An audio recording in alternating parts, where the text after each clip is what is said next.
Ladies, I just had the most brilliant idea. I'm inviting my maid to the gala. 200 guests in diamonds and this thing in a dish rag. The women screamed with laughter. You hear that, girl? You're coming to my birthday. Victoria turned to Lena, eyes cold with disgust. Oh, wait. Your kind doesn't own nice things. I'll be there, ma'am. Here, you'll wear this. Victoria grabbed a stained kitchen rag and threw it at Lena's chest. That's your gown. Let my guests see what a real charity case looks like. Lena caught the rag before it hit the floor. She folded it quietly. But what Victoria Ashford didn't know was that her 50th birthday would be the last celebration she'd ever throw. Have you ever watched a queen rise from the ashes of her own humiliation? You are about to. Lena Hawthorne had been scrubbing floors in the Ashford mansion for 58 days. Every morning she woke at 4:30 in a windowless room beneath the basement stairs. The space measured barely 8 feet by 10. A thin cot with a mattress that smelled of industrial bleach and old sweat, a wooden stool, a single bare light bulb that flickered whenever the heating system kicked on with a metallic cough. The walls were painted a sickly institutional green that had begun to peel in the corners, revealing older layers of gray underneath. Condensation gathered there in the early hours. The air always carried the faint scent of mildew and something metallic, like rusted pipes that had never been properly replaced. This was where Victoria Ashford kept her help. Upstairs belonged to another universe entirely. Crystal chandeliers hung from every ceiling like frozen fireworks. Italian marble ran through the hallways in unbroken veins of white and soft gray. Fresh white orchids arrived every Monday and Thursday, arranged by a florist who charged more for a single bouquet than Lena earned in a week. The air upstairs smelled of lemon oil, expensive perfume, and money so old it had forgotten how to apologize for itself. The silence upstairs was different too. Thick, curated, broken only by the soft click of heels or the low murmur of conversation that never included the people who cleaned the floors. Victoria ruled the house the way a warden rules a prison. She never used names. It was always you or girl or a sharp snap of manicured fingers. The look that followed said everything. You should already know what I want, and if you do not, that is your failure, not mine. She gave orders from the breakfast table without ever lifting her eyes from her phone. Toast too cold. Coffee too weak. Iron my dress again. There's a crease on the left sleeve. If the work failed to meet her standard, she did not raise her voice. She simply stared. The silence that followed was worse than any scream. It filled the room until the person on the receiving end felt the need to fill it themselves. With apologies, with explanations, with anything that might make the staring stop. Lena never filled it. She simply waited until Victoria looked away, then continued the task. Lena did everything asked of her. She ironed the dresses until the fabric looked poured rather than sewn. She polished the silver until her own reflection stared back from every fork and spoon, slightly distorted by the curve of the metal. She cleaned the bathrooms on her knees because Victoria insisted that mops left streaks. She never complained. She never hesitated. She answered every command the same way. Yes, Mom. To anyone watching, she was the perfect maid. Quiet, obedient, invisible. She moved through the house like a shadow, always 2 steps behind Victoria, always 1 step ahead of the next task. She never gave Victoria a reason to look at her twice, but Lena Hawthorne was none of those things. In her real life, the life Victoria Ashford knew nothing about.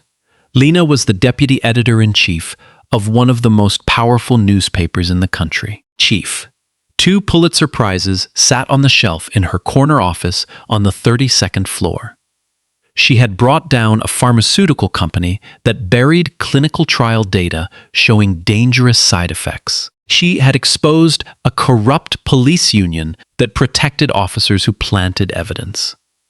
She had forced the resignation of a sitting congressman after 6 months of patient, careful reporting. Her face had appeared on magazine covers. Her name carried weight in every serious newsroom from New York to Washington to London. 2 months earlier, her paper had received a tip. A network of wealthy Manhattan families was running a domestic trafficking ring, disguised as a private staffing agency. Women of color, mostly Black and Latina, were recruited with promises of good pay, legal work, and the chance to send money home.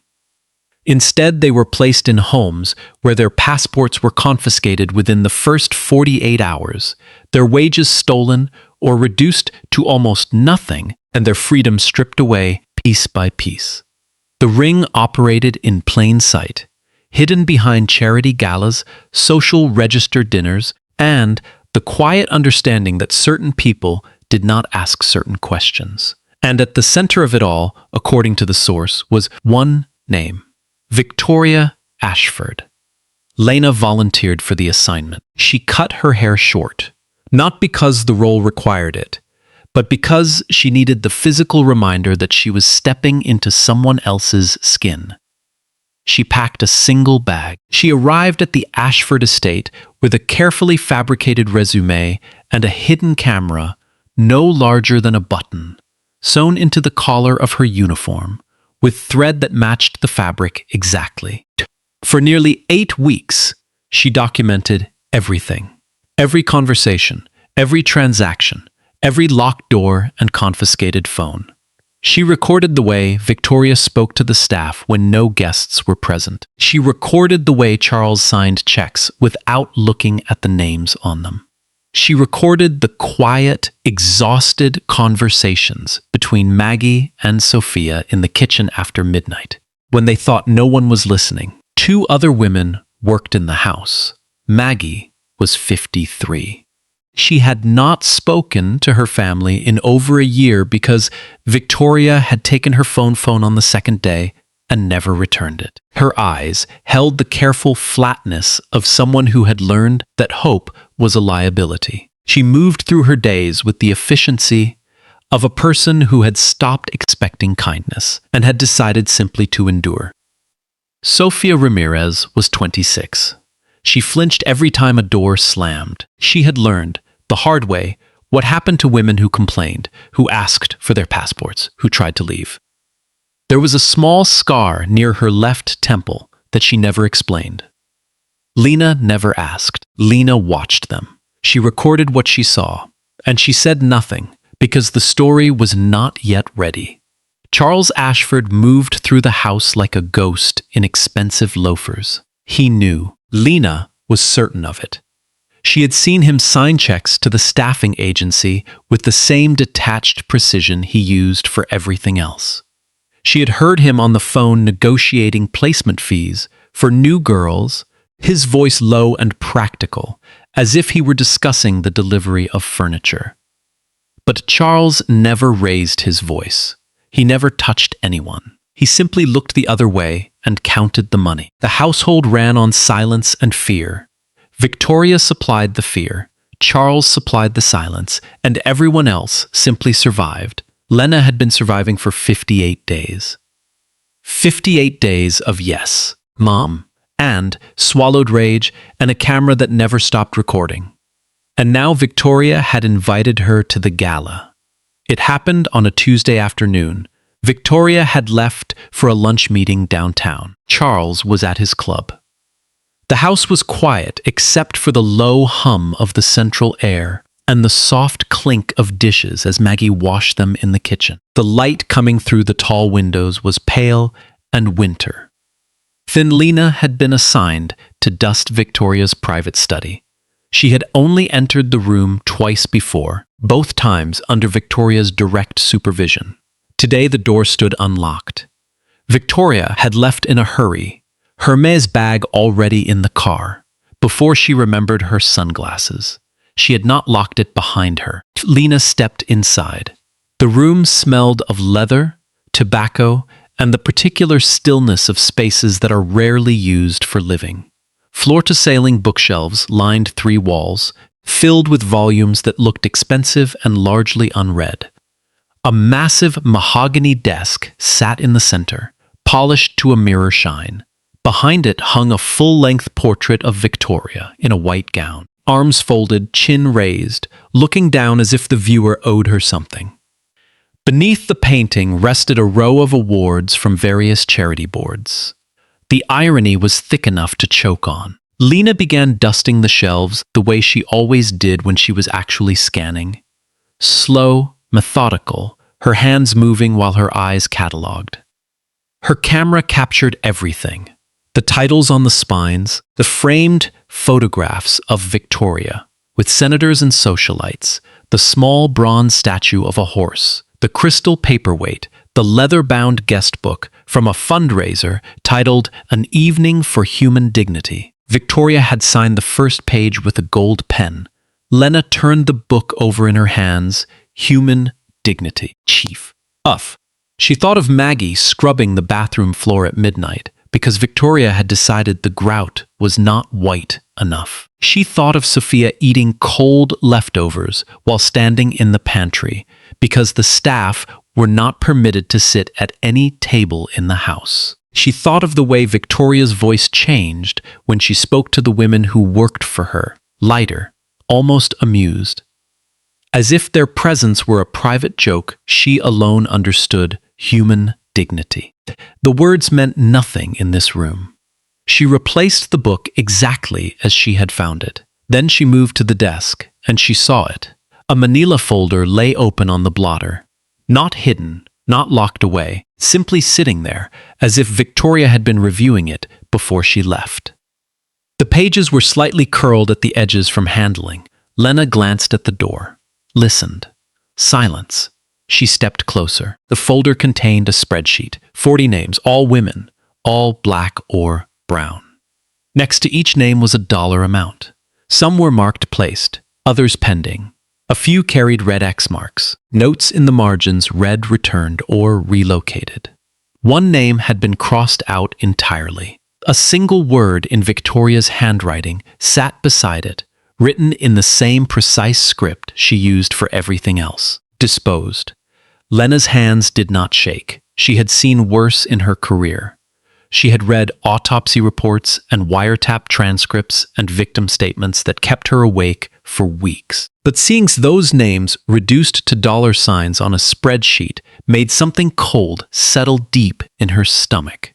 A quiet, familiar rage that she had learned long ago to keep buried until it was useful. She photographed every page, front and back. She counted 12 families listed as buyers. Addresses in Greenwich, the Hamptons, Westchester, and 3 in Manhattan. The fees ranged from $15,000 to $40,000 per woman. Victoria's cut appeared in a separate column, neat and clinical. The total at the bottom of the last page read $1.4 million. 14 months of selling human beings, tracked in neat columns like inventory. One entry near the bottom caught her eye. Amara Patel, age 24, placed Greenwich, fee $32,000. Below that, in red ink, non-compliant. Relocated, no follow-up, no forwarding address. Just a blank space where a person used to be. Lena closed the folder. She placed it exactly where it had been. She aligned the edges with the corner of the desk pad. Then she resumed dusting. Her hands remained steady. Her breathing stayed even. But behind her eyes, something had shifted. This was no longer a story about wage theft and confiscated phones. This was trafficking, federal trafficking. And the woman running it was upstairs somewhere choosing between 2 shades of ivory for her birthday tablecloths. That evening, Victoria returned home in a foul mood. She had argued with her interior designer over centerpiece heights. The argument had apparently not gone her way. She threw her coat on the floor and pointed at it without looking at Lena. "Hang it up and get me a sparkling water. Cold. Not room temperature like last time." Lena picked up the coat. She hung it in the hall closet, smoothing the collar the way Victoria demanded. She brought the water on a silver tray, condensation beading on the glass, a thin lemon wedge on the rim, exactly as specified. Victoria took one sip and set it down. Too much lemon. She pushed the glass to the edge of the counter. It tipped and shattered on the marble. Water and glass spread across the tile in a glittering arc. Clean it up. Lena knelt. She picked up the shards one by one with her bare hands. A sliver of glass sliced her index finger. Blood welled bright red against the white marble, small and vivid. Victoria watched her bleed. She offered no towel. She did not tell her to be careful. She watched the way someone watches a dog perform a trick. Interested, detached, faintly pleased. Then she stopped. She turned slowly. Her eyes narrowed. "Were you in my study today?" "Yes, Mom. I dusted the shelves like you asked last week. I didn't ask you to dust this week." "I'm sorry, Mom. I thought the schedule." "You thought?" Victoria took a step closer. Her perfume was sharp, expensive, and suffocating, the kind that lingered in rooms long after she left them. "You don't think in this house. You do what you're told. Nothing more. That room is mine, my desk, my books, my air. You don't breathe in there unless I say so." "Yes, Mom. What did you touch?" "Nothing, Mom. Just the shelves." "Did you touch the desk?" "No, Mom." Victoria's gaze moved to Lena's hands, to the blood on her finger, to the damp cloth she held. She studied Lena's face the way a predator studies movement in tall grass, searching for a flinch, a tell, anything that might give her an advantage. "Look at me." Lena raised her eyes. Victoria stared for a long moment. The hallway remained silent, except for the slow drip of water from the counter and the distant sound of Maggie moving in the kitchen. Then Victoria raised her hand and slapped Lena across the face. The sound cracked through the hallway like a gunshot. Lena's head snapped to the side. Her cheek burned. She tasted copper. The cut on her finger reopened against the marble. Victoria's voice dropped to a whisper. "If I find out you touched anything in that room, you'll disappear just like the ones before you. Do you understand me?" "Yes, Mom." Victoria grabbed Lena's jaw and forced her head up. Her nails dug into skin hard enough to leave marks. "Say it again, louder." "Yes, Mom." Victoria released her. She wiped her hand on her skirt as if she had touched something unclean. Then she reached into Lena's apron pocket and pulled out the burner phone Lena carried for show. The cheap one with no contacts. No messages, nothing that could connect her to the world outside these walls. She held it up between two fingers. "Who have you been calling?" "No one, Mom. I don't have anyone to call." Victoria dropped the phone on the marble and crushed it under her heel. The screen cracked with a sharp, brittle sound. The plastic casing split. She ground her foot against it until the pieces scattered across the wet tile like broken teeth. "No phone. No calls, no messages. From now on, your door gets locked at 9. If I hear a sound from your room after that, there will be consequences, and I don't mean the kind you recover from." Lena stood still. Her cheek throbbed. Blood dripped from her finger onto the marble in small, dark spots. Her eyes stayed on the floor. Behind Victoria, Maggie stood frozen in the kitchen doorway, her hands pressed against her mouth. Tears ran down her face, not for Lena, but because she remembered the night the same thing had happened to her. The same slap, the same threat, the same lock sliding into place with a final, soft click. Maggie had been living that night on repeat for 13 months. Sophia was nowhere to be seen. She had heard the slap from upstairs and locked herself in the linen closet. "Chief!" She pressed her back against the shelves of folded towels and pulled her knees to her chest. She stayed there for 40 minutes, rocking, counting the threads in the carpet, whispering to herself that everything would be okay. It was the same thing she whispered every time Victoria raised her voice. She had worn a groove in those words until they meant nothing at all. That night, Lena heard the deadbolt slide on her door at exactly 9 o'clock. She sat on the edge of her cot in the dark. The welt on her cheek pulsed with her heartbeat. Her finger had stopped bleeding, but the cut stung every time she flexed her hand. She pressed her palm flat against the cold wall and closed her eyes. Somewhere above her, Victoria was drinking champagne in a silk robe, reviewing the guest list for her birthday gala, deciding which of her friends would sit closest to the head of the table. Somewhere in Greenwich, a woman named Amara Patel was missing. And somewhere between those two facts lay the story that would end Victoria Ashford's life as she knew it. But the camera in Lena's collar was still recording. It had caught everything. The slap, the threat, the phone crushed under Victoria's heel, the terror on Maggie's face, the blood on the marble floor. Every frame stored on a chip the size of a fingernail. Victoria thought she had broken Lena. Shh. She thought fear would keep her silent. She was wrong. 3 days later, Victoria decided that private punishment was no longer enough. She had been thinking about Lena since the study incident, not because she believed Lena had found anything specific. Victoria was far too arrogant for that. The idea that a maid could understand what was in that folder never crossed her mind. She simply could not stand the fact that a woman she considered beneath her had walked into her private space uninvited. That someone so low had breathed the same air as her leather-bound first editions and her Tiffany desk lamp. It disgusted her on a level she could not even articulate. It was as if a stain had appeared on something sacred, and the only way to remove it was to press harder on the person who caused it. The morning after the slap, Victoria called Lena into the dining room while she ate breakfast. She did not look up from her phone. "You'll be cleaning the guest bathrooms today. All 6. On your hands and knees. No mop, no gloves. I want the grout white by noon. Yes, Mom, and Lena." Victoria finally looked up. Her eyes were flat and empty. "If I see you standing upright before I give you permission, you'll wish you hadn't."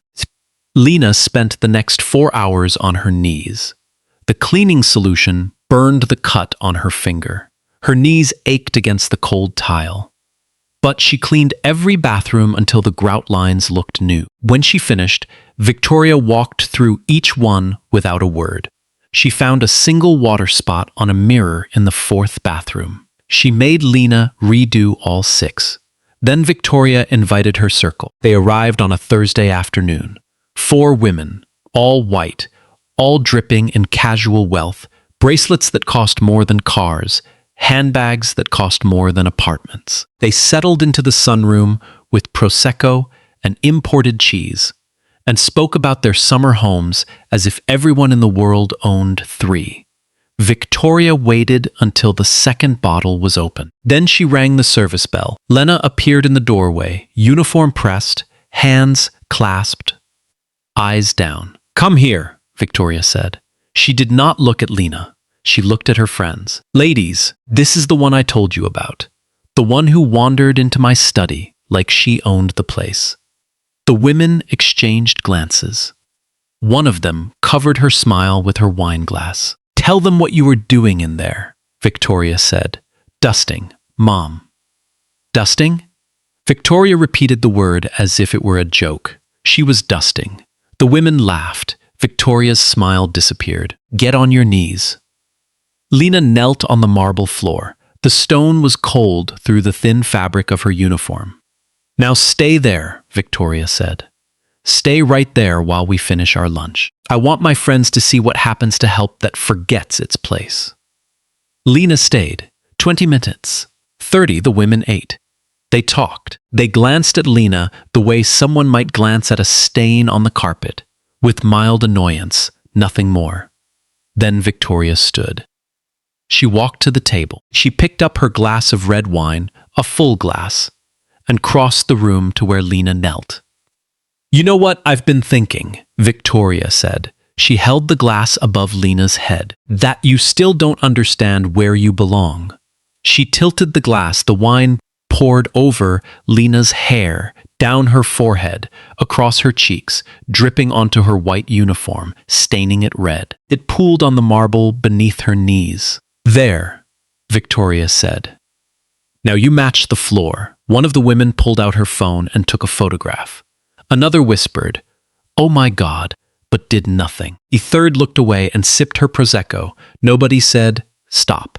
Nobody said a word. 5 women in a room worth more than most people's houses. Not one of them opened their mouth to say that pouring wine on a human being's head was wrong. The woman who took the photo held up her screen so the others could see it. She had captured the exact moment the wine hit Lena's forehead. The red liquid mid-splash, Lena's eyes closed, the white uniform turning crimson. It looked like a painting of something terrible. "Send that to me," Victoria said. "I want it for Saturday." The woman dropped it without hesitation. Victoria saved it to the same folder where she kept photographs of her gala decorations. Lena's humiliation, filed between the ice sculpture and the flower arrangements. Just another detail for the party. Maggie had been watching from behind the kitchen door. She pressed her fist against her teeth so hard she left marks. She wanted to scream. She wanted to run into the room and throw something. But 13 months had taught her what screaming earned in this house. Locked doors, skipped meals, a visit from Victoria's driver. Lena knelt in the wine. Her uniform was soaked. Her hands rested on her thighs. Her face remained completely still. Not a tear, not a flinch, nothing. She had covered wars. She had been detained at border crossings and threatened by cartel lawyers and screamed at by politicians caught on tape. This woman, pouring wine on her head, was not the worst thing Lena Hawthorne had ever endured, not even close. But it would be the last. That evening, alone in her locked room, Lena wiped the wine from her face with a damp towel. She wrung it out in the sink. The water ran red. She sat on her cot and stared at the ceiling. 58 days. 2 more days and the story would be airtight. Every receipt, every name, every dollar, every bruise. 2 days later, Victoria made her announcement. She gathered her circle again, this time over brunch. Eggs Benedict on bone china, fresh squeezed blood orange juice, linen napkins monogrammed with Victoria's initials. The birthday gala was 6 days away. 200 guests from the most powerful families in Manhattan. A live string quartet flown in from Vienna. Custom 5-tier cake from a patisserie in Paris that charged more for fondant flowers than most people earned in a month. "And one more thing," Victoria said. "I'm inviting Lena." The table went quiet for exactly 1 second, then it erupted. "You're joking." "I'm absolutely not joking." Victoria leaned back in her chair, glowing with satisfaction. "I want her there in her uniform, standing at the front door, taking coats, carrying shoes, and every single guest will walk past her and see exactly what she is." "Victoria, that's deliciously cruel." "It gets better." Victoria picked up her phone. She scrolled to a photograph of Lena holding the stained kitchen rag from the week before. She held it up for the table. "I told her this was her gala dress." The women screamed with laughter. Victoria typed a message and sent the photograph to the group chat of 200 guests. The caption read, "Special entertainment for Saturday night. Don't miss it." Within minutes, the replies flooded in. Laughing emojis, clapping hands. One guest wrote, "This is why I never miss your parties, Victoria." Another replied, "Can we throw things at her too?" A third sent a gif of a dog in a costume walking on its hind legs. 200 people. And not one of them typed the word no. Victoria's phone buzzed and buzzed on the table. Each notification made her smile wider.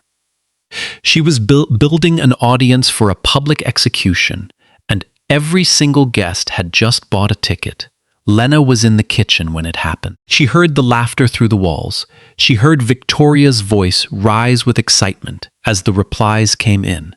She heard one of the women say, "You should make her dance." Lena dried her hands on a towel. She folded it neatly over the oven handle. Then she walked down to her room in the basement. She sat on her cot in the dark. The deadbolt was already locked. The bare bulb flickered once, then held steady. Lena reached beneath her mattress and pulled out a small piece of paper she had kept folded there since day one. A contingency, an extraction signal. She had hoped to stay longer, to gather more names, to trace the network deeper. But Victoria had just sent Lena's photograph to 200 people with the word entertainment attached to it. The window was closing. Lena unfolded the paper. She wrote 2 words beneath the pre-printed code. It's time. She folded it again. She placed it inside the pocket of her uniform. Victoria never checked those pockets. She considered them beneath her attention. The next morning, Victoria left for the salon, hair and nails for the gala. While she was gone, Lena passed the note to Maggie. Maggie tucked it into a grocery bag for the delivery driver. The driver carried it to a mailbox on Lexington Avenue, where a man in a gray coat was already waiting. He opened the envelope. He read the 2 words. He made one phone call. The wheels that Victoria Ashford could never have imagined began to turn. Saturday night arrived with the kind of cold, crystalline darkness that made every artificial light seem sharper, almost aggressive. The air itself felt expensive. The Ashford mansion had been transformed into a stage. Every window blazed with warm yellow light. The great crystal chandeliers threw fractured diamonds of brightness across the Italian marble floors. Hundreds of white roses, flown in that morning from a specialty grower in Colombia, gleamed the grand staircase in cascading arrangements and filled the foyer until the entire entrance smelled of money and carefully controlled beauty. In the center of the main hall, a champagne tower rose nearly to the ceiling, each glass trembling slightly whenever someone walked past on the marble. Outside, on the wide stone terrace that overlooked the formal gardens, a string quartet flown in from Vienna played Vivaldi, with the precise, bloodless elegance that only the truly wealthy ever demanded. Their bows moved in perfect unison.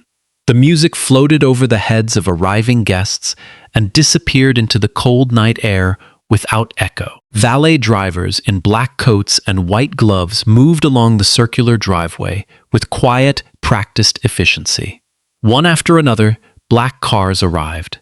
Doors opened. Women stepped out in gowns that cost more than most people's yearly salaries. Men in tuxedos followed, their shoes clicking against the stone. 200 guests in total, the most powerful families in Manhattan. Museum board chairs, hospital foundation presidents, private school trustees, hedge fund partners, chief. People who wrote the checks and never asked the questions that might make the checks stop coming. Victoria Ashford stood at the absolute center of it all. She wore a black Valentino gown that clung to her body like a second skin. A diamond choker, Cartier, 3 rows, the center stone the size of a small grape, sat against her throat and caught the light every time she turned her head. Her hair had been done that morning at the salon on Madison. Every strand was in place, swept back to expose the full length of her neck. She greeted each guest by name. She kissed cheeks. She accepted compliments with the easy, practiced smile of a woman who had spent 30 years perfecting the art of being adored. You look extraordinary tonight, Victoria. This is the party of the season, truly. The roses are divine. Chief. She answered each one automatically, the words sliding out of her mouth without thought, and the entire time she kept glancing toward the front door. Lena had not appeared. Victoria had been very clear in her instructions to the staff. The girl was to stand at the entrance in her uniform, head bowed, holding a silver tray for coats and wraps. That was the entertainment. That was the entire point of the evening. 200 people were supposed to walk past her and understand, in a single glance, exactly what Victoria Ashford could do to someone she considered beneath her. Chief. The photograph of the stained kitchen rag had already circulated through the private group chat. The replies had been enthusiastic, even creative. One guest had suggested the girl should curtsy. Another had asked whether they would be allowed to make her dance. Victoria had smiled at every message, but the entrance remained empty. 30 minutes passed. Then 45. An hour. The foyer filled with the low, expensive roar of conversation. Laughter rose in bright, brittle waves. Glasses clinked. The string quartet shifted into a livelier piece. A woman in emerald silk laughed too loudly near the champagne tower. A senator's wife touched Victoria's arm and said something complimentary about the floral arrangements. Chief. Victoria answered without hearing her own words. Her eyes kept returning to the empty doorway. The centerpiece of her carefully planned cruelty was missing. She excused herself from a conversation with a private equity wife and walked toward the service corridors, the hem of her gown whispering against the marble. Her heels clicked with sharp, angry precision. She could feel a headache beginning behind her left eye. She had imagined this moment for days. The girl standing there in that ridiculous uniform, the guests filing past, the quiet, private satisfaction of watching 200 people understand who held the power in this house. Instead, there was only an empty doorway and the distant sound of the quartet. Then she heard it, a low, growing rumble, the sound of heavy engines rolling up the private drive. Guests on the terrace turned their heads almost as one. The string quartet faltered mid-phrase and then stopped completely. The valet drivers stepped back from the driveway as 5 black SUVs rolled through the open iron gate in a precise, deliberate formation. Their headlights cut through the darkness like blades. The lead vehicle bore a press placard on the dashboard. The second and third had heavily tinted windows and federal plates. The fourth carried a satellite uplink that was already unfolding on its roof with mechanical precision. The fifth had flashing blue and red lights, muted but unmistakable. Victoria walked to the top of the front steps. The smile she had worn all evening was gone. Charles stood half a step behind her, one hand already reaching for the phone in his pocket, the other still holding a half-empty champagne glass as if he did not know what else to do with it.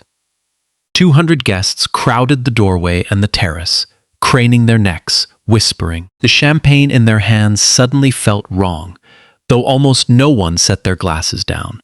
A woman near the stone railing whispered, "Is that the police?"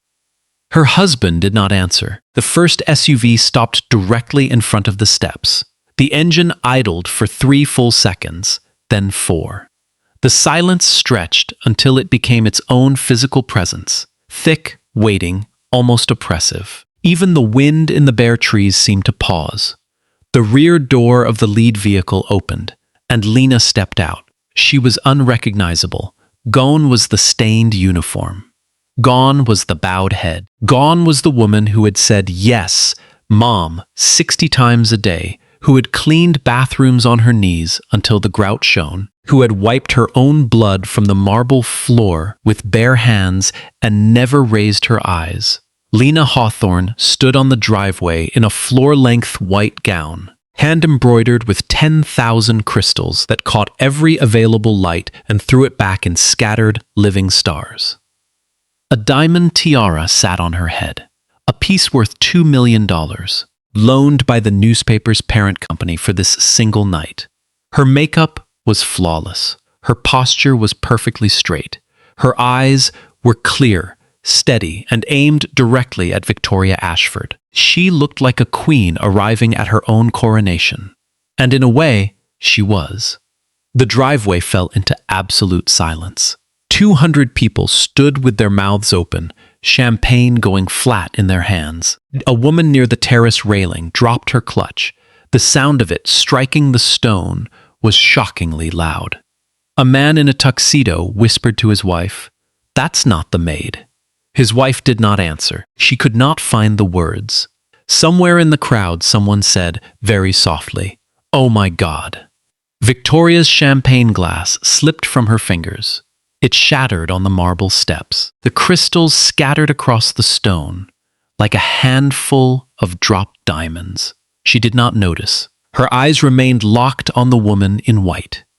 For the first time in her adult life, Victoria Ashford did not understand what she was looking at. The person standing in her driveway was wearing a gown that cost more than most of the cars parked behind the SUVs. She was wearing diamonds. She was looking at Victoria the way Victoria had always looked at other people, calmly, from a height, without fear. A man in a charcoal suit stepped out of the second vehicle. Julian Crowe, editor-in-chief of the National Herald. He walked to Lena's side with the calm certainty of a man who had spent decades delivering stories that permanently altered the shape of rooms like this one. He turned to face the assembled guests. When he spoke, his voice carried across the silent terrace without strain. "Good evening. My name is Julian Crowe. I am the editor-in-chief of the National Herald. The woman standing beside me is not your maid. Her name is Lena Hawthorne. She is our deputy editor-in-chief and a two-time Pulitzer Prize-winning investigative journalist." No one moved. No one breathed. Somewhere in the back of the crowd, a glass was set down too hard on a stone railing. The sound rang out like a gunshot. For the past 2 months, Miss Hawthorne has been embedded in this household as part of a federal investigation into a domestic labor trafficking network operating among Manhattan's elite families. The evidence she gathered, including video, audio, financial records, and extensive witness testimony, has been submitted to the Federal Bureau of Investigation. Arrest warrants have been issued. Julian paused. He looked directly at Victoria with a calm more devastating than any raised voice could ever be. "Mrs. Ashford, the warrant is for you." 2 FBI agents stepped out of the third vehicle. They walked up the marble steps past the champagne tower, past the white roses, past the empty chairs of the string quartet. Their footsteps were measured, professional, and final. One carried a folded document. The other kept both hands visible and empty at his sides. Victoria backed away. The careful makeup could not hide the sudden bloodlessness of her face. Her mouth opened, but no sound emerged. The diamond choker at her throat caught the flashing blue light from the federal vehicle and threw fractured pieces of it across the stone steps. "Victoria Ashford," the lead agent said, his voice level and clear enough for the entire terrace to hear. "You are under arrest for human trafficking, labor exploitation, tax fraud, and conspiracy. You have the right to remain silent. Anything you say can and will be used against you in a court of law. You have the right to an attorney. If you cannot afford an attorney, one will be provided for you." The handcuffs clicked shut around Victoria's wrists with a soft, metallic finality that seemed to travel across the entire driveway. 200 of her closest friends watched from the steps of her own mansion on the night of her own 50th birthday. The diamond choker still sparkled at her throat. The Valentino gown still swept the marble. None of it mattered any longer. None of it had ever mattered. It had all been costume, and the performance was over. Victoria screamed. It was not a dignified protest. It was not a calm legal denial. It was a raw, animal sound that tore through the cold night air and silenced even the first shocked whispers among the guests. "This is a lie." She twisted hard against the handcuffs. The black fabric of the gown pulled tight across her shoulders. "I am Victoria Ashford. You cannot do this to me. Do you understand who I am? Do you know what I have done for this city?" The agent holding her upper arm did not answer. He guided her down the marble steps with the practiced calm of a man who had performed the same action dozens of times before. Victoria's diamond choker continued to catch the flashing blue light and throw it back in broken pieces. "Charles!" she screamed over her shoulder. "Charles, tell them! Tell them this is a mistake. Tell them who I am." Charles Ashford stood on the top step. His face had gone the color of old paper. His hands were buried in his pockets. He looked at his wife being led away in handcuffs, and he did the same thing he had done for 15 years whenever something inconvenient entered his carefully ordered life. He looked the other way. "Charles!" He turned without a word and walked back into the house. His footsteps echoed on the marble. Two guests stepped aside to let him pass. Neither of them met his eyes. A waiter, holding a silver tray of hors d'oeuvre, stood frozen against the wall, uncertain whether he should continue serving or simply run. The champagne in the tower continued to tremble slightly, as if the entire structure might collapse at any moment. Lena remained at the base of the driveway. Julian Crow stood beside her. The camera crews from the fourth vehicle had already set up with the quiet efficiency of professionals who had covered many such nights. The satellite dish on the roof of the fourth SUV was fully extended and transmitting. Red recording lights glowed on the cameras. The live feed was already moving out into the world. Victoria was placed in the rear seat of the federal SUV. Through the window, her mascara ran in dark, uneven streaks down her face. The black Valentino gown bunched awkwardly against the seat. She pressed her forehead to the glass and stared at Lena. For the first time in 2 months, the two women looked at each other without any pretense between them. No uniforms, no commands, no automatic yes, Mom. Only two women separated by a pane of glass and the irreversible distance between the person Victoria had believed herself to be and the person she had actually been all along. They had never been equals. Lena had always stood above her. Victoria was only now beginning to understand that fact. The SUV pulled away. The heavy iron gate closed behind it with a soft final click. The red taillights disappeared down the long tree-lined drive and were swallowed by the dark. For a long moment, no one on the terrace moved. Then the first guest set her glass carefully on the nearest stone railing and walked toward the valet stand without speaking to anyone. Then another followed. Then another. Within 20 minutes, more than half the party had left. Those who remained gathered in small, uneasy clusters, speaking in low voices, already beginning the long private work of rewriting the night so that they would not have to carry the full weight of what they had witnessed. Inside the house, Maggie and Sophia stood together in the kitchen doorway. They had watched the entire sequence through the tall window that faced the driveway. "Chief." Maggie's hands shook so violently she had to press them hard against the stainless steel counter. Sophia was crying, not the silent, terrified tears of the past year, but something larger and less controlled. Lena walked through the front door. She was still wearing the white gown, the tiara, the diamonds. The heels of her shoes struck the same Aldant marble she had scrubbed on her hands and knees only days earlier. She passed the untouched champagne tower, the white roses that would begin to wilt by morning, the abandoned plates of filet mignon that no one now had the appetite to finish. Chief. She walked through the dining room where Victoria had once forced her to kneel for half an hour while other women ate and laughed. She entered the kitchen. Maggie saw her and took an instinctive step backward, one hand rising to her chest. "I don't understand," she whispered. "Who are you?" Lena reached out and took both of Maggie's trembling hands in her own. Her grip was steady. "My name is Lena Hawthorne. I am a journalist. I came into this house to find out what was being done to you. It is over now. You are safe." Maggie stared at her for several long seconds. Then the accumulated weight of 13 months of silence, locked doors, and swallowed fear broke open all at once. She collapsed against Lena's shoulder, 53 years old, a full year without hearing her daughter's voice, and now a stranger in a white gown was telling her she was free.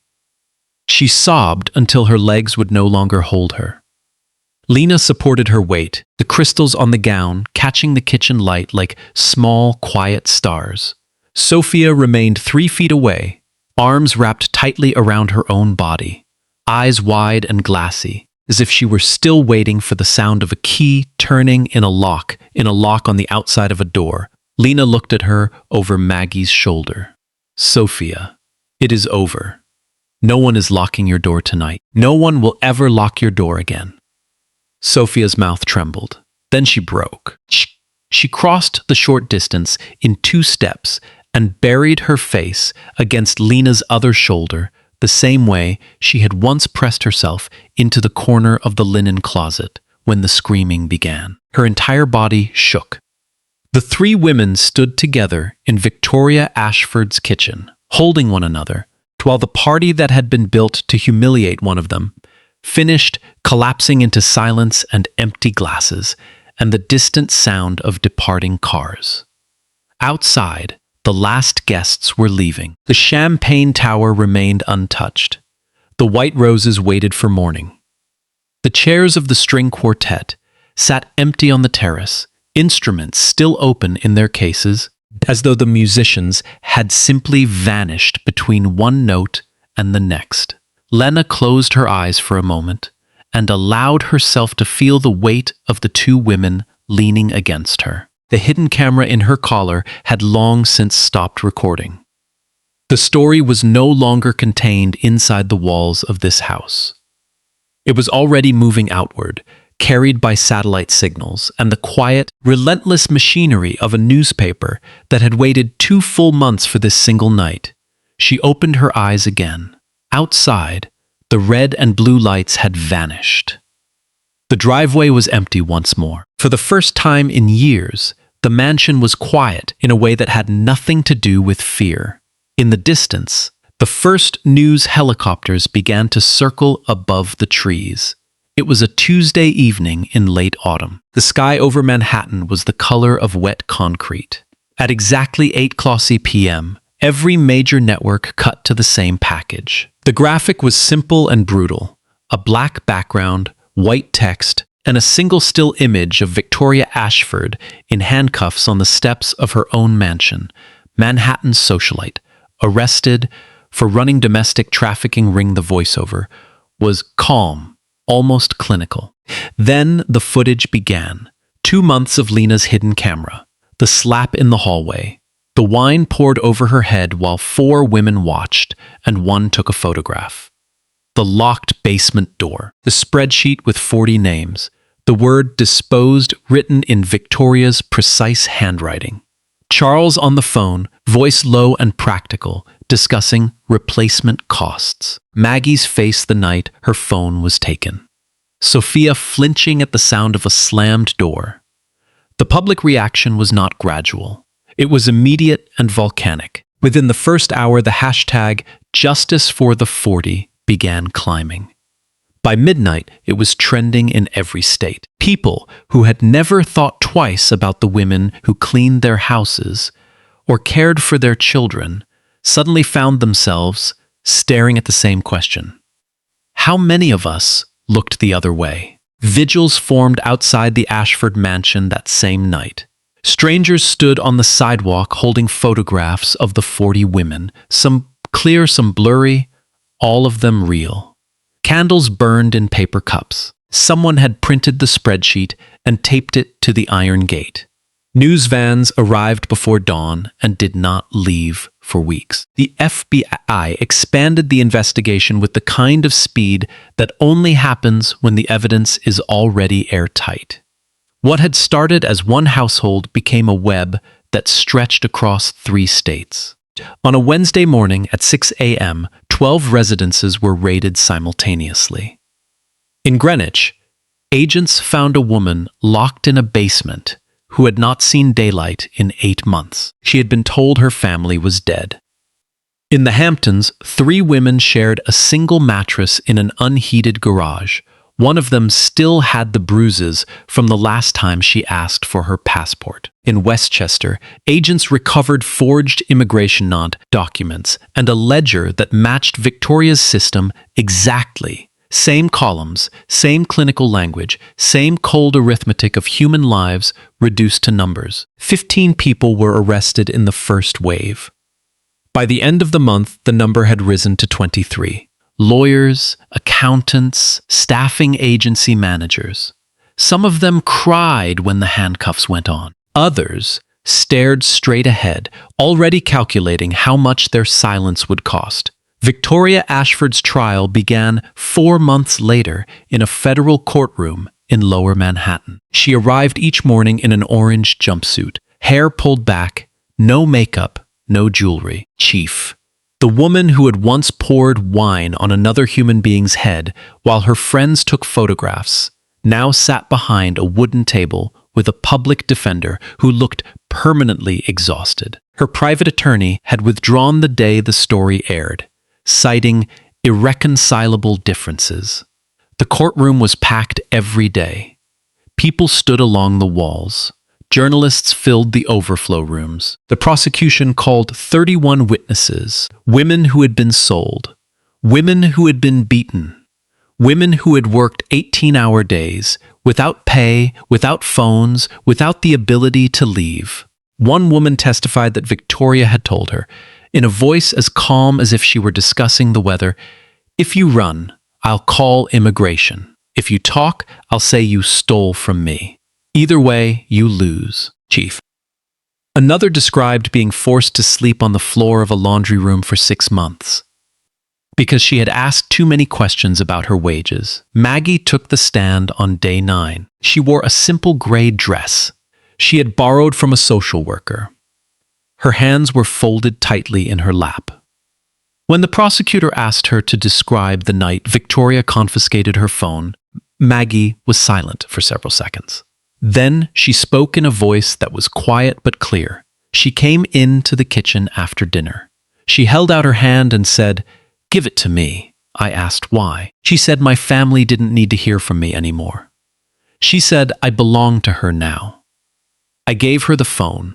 I didn't cry until I was alone in my room. After that, I stopped trying to remember my daughter's voice because it hurt too much. I stopped counting the days because the numbers stopped meaning anything. For 13 months, I lived like a ghost in that house. I cleaned. I cooked. I said yes, Mom.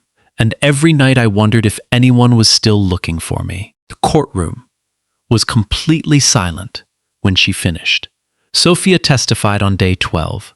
She was thinner than she had been a year earlier, but her eyes were steady. Chief, she described the linen closet where she hid when she heard screaming.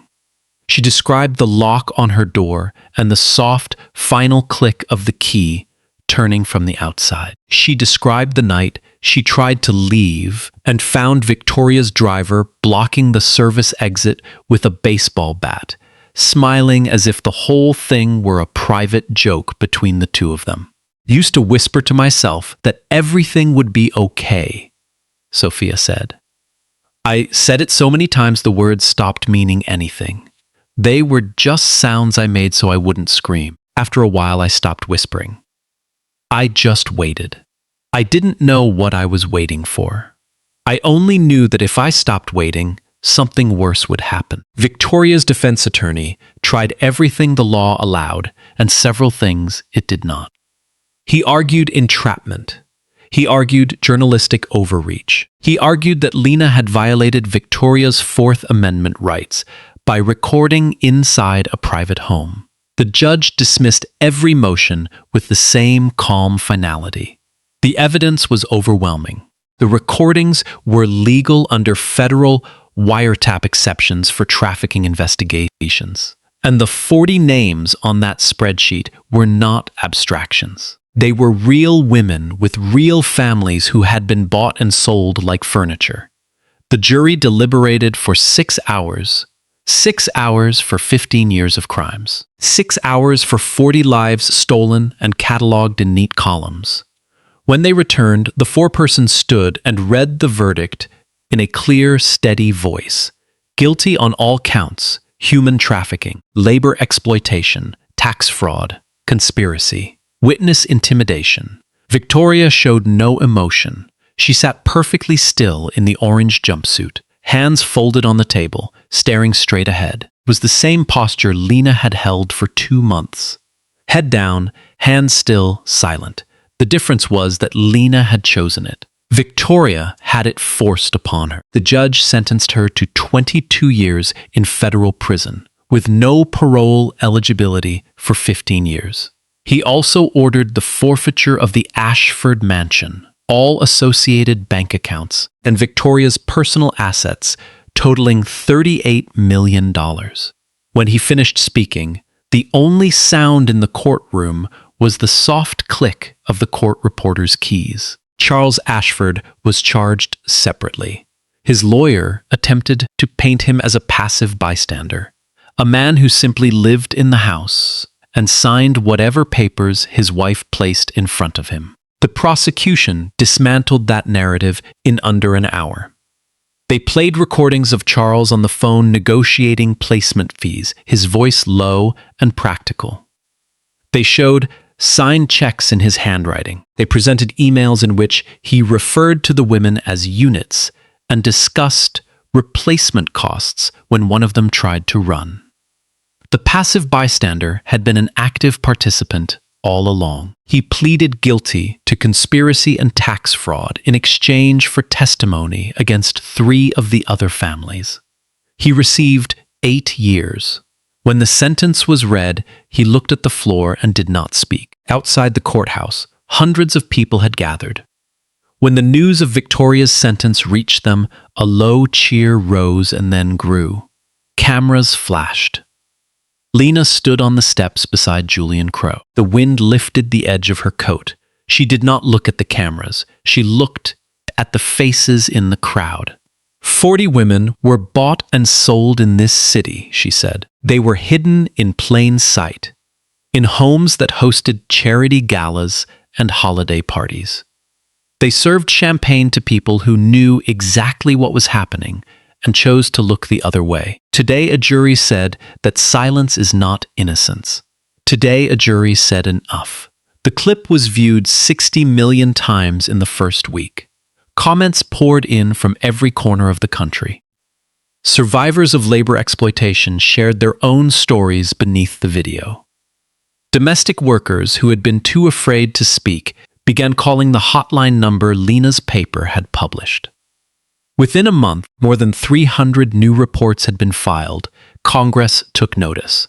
Within 3 months, the Domestic Workers Protection Act, informally known as the Lena Hawthorne Act, was introduced on the Senate floor. The bill required transparent employment contracts for all domestic workers, mandatory wage documentation, criminal penalties for passport confiscation, and a federal hotline for reporting abuse. Chief. It passed with bipartisan support and was signed into law before the year ended.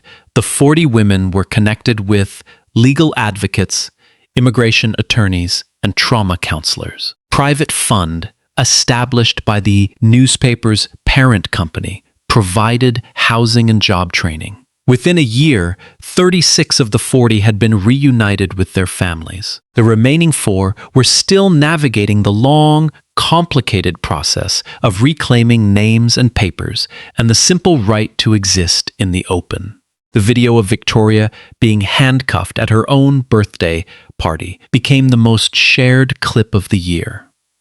It was shown in law schools, journalism programs, and human rights seminars around the world. It became shorthand for a single idea. The people you look down on might be the ones looking right back at you. 1 year later, Chief. Lena Hawthorne sat in a corner office on the 32nd floor of the National Herald's headquarters. The nameplate on her door read Editor-in-Chief. The Pulitzer Committee had awarded her a 3rd prize, this time for investigative reporting in the public interest. The citation was formal and precise. For extraordinary courage and sustained undercover reporting that exposed a domestic labor trafficking network, leading to 23 federal convictions and landmark legislation protecting vulnerable workers. She kept the citation in a drawer. On her desk, she kept something else, a photograph. It showed Maggie standing outside a small apartment building in Queens, holding a phone to her ear, laughing. It was the first photo Maggie had sent after being reunited with her daughter. On the back, in careful, slightly uneven handwriting, Maggie had written 2 words, "Thank you." Lena looked at that photograph every morning before she opened her laptop. The newsroom she now led had grown. She had created a new investigative unit dedicated exclusively to labor exploitation and modern slavery. She hired 12 reporters, 6 of whom were women of color who had never been given a real chance at a major publication. She trained them the way she wished someone had trained her, with patience, with rigor, and with the quiet conviction that the most important stories are the ones powerful people do not want told. Sophia had enrolled in community college in the Bronx. She was studying social work. In a text message, she told Lena she wanted to help other women the way Lena had helped her. She added a single emoji, a heart. Sometimes she still flinched when a door slammed too hard, but the flinching was growing quieter, and the silence that followed it was no longer filled with fear. Maggie opened a small tailoring shop on a quiet street in Flatbush. She altered suits, hemmed dresses, and sewed buttons back onto coats for people in the neighborhood. On the wall behind her register, she hung a framed newspaper clipping. The headline read, "The Maid Who Brought Down Manhattan's Elite." Beneath it, she had pinned a handwritten note.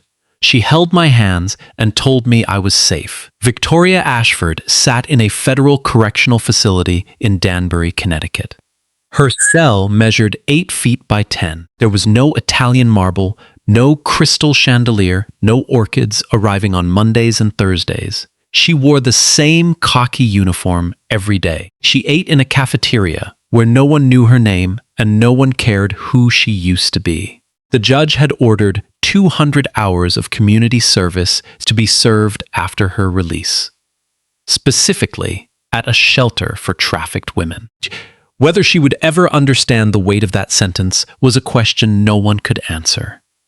Charles Ashford's name was quietly removed from 3 charity boards, 2 museum wings, and a university scholarship fund.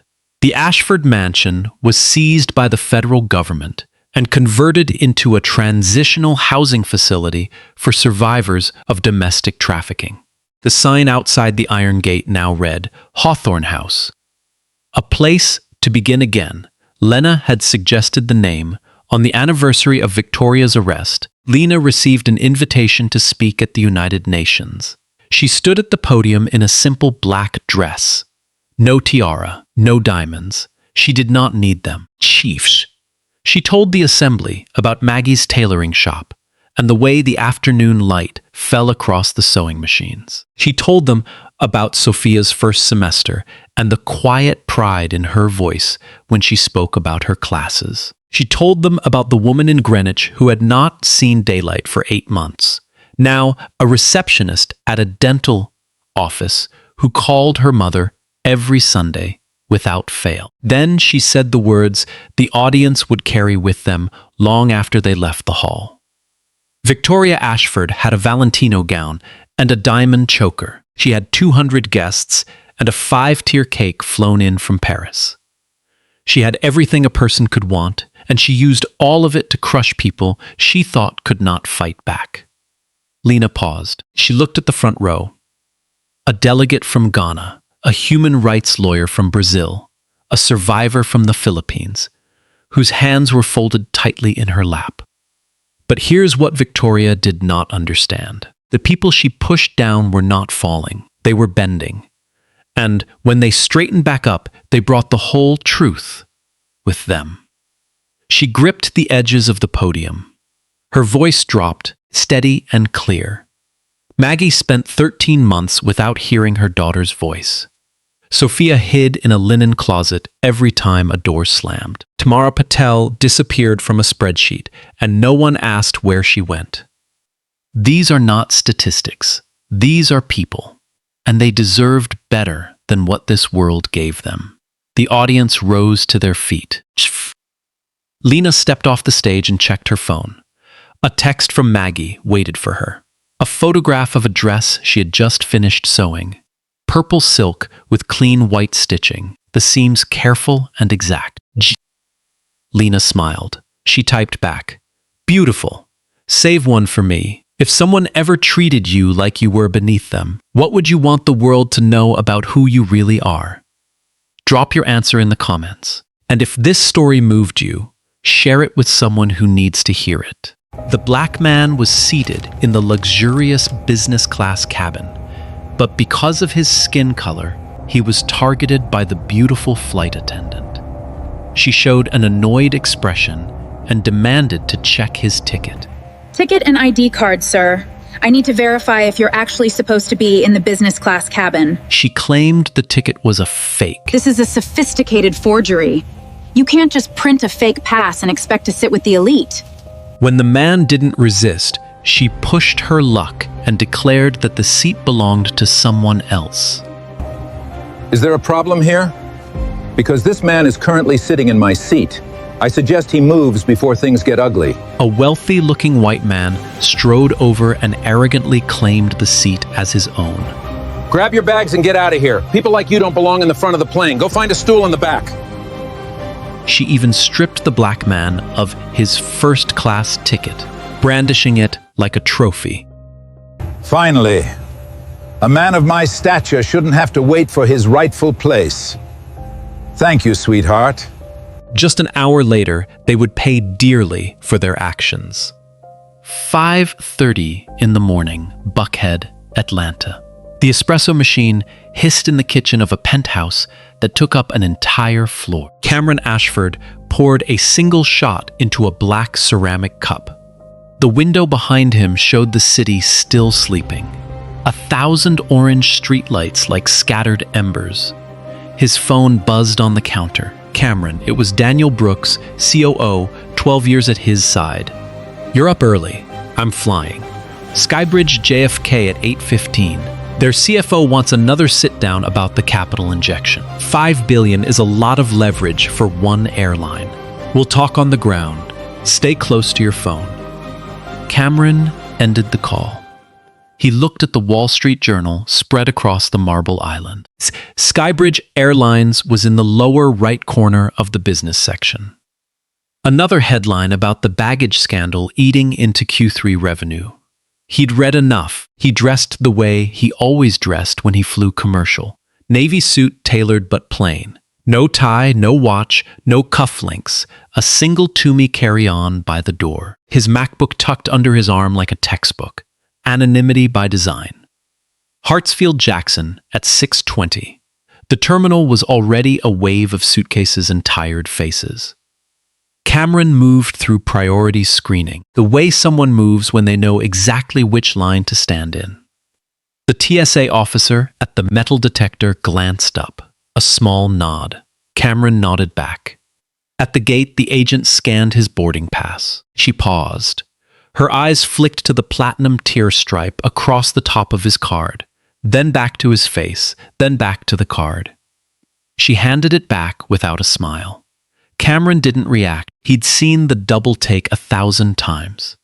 He stopped at the Starbucks beside gate B12 and ordered a black coffee.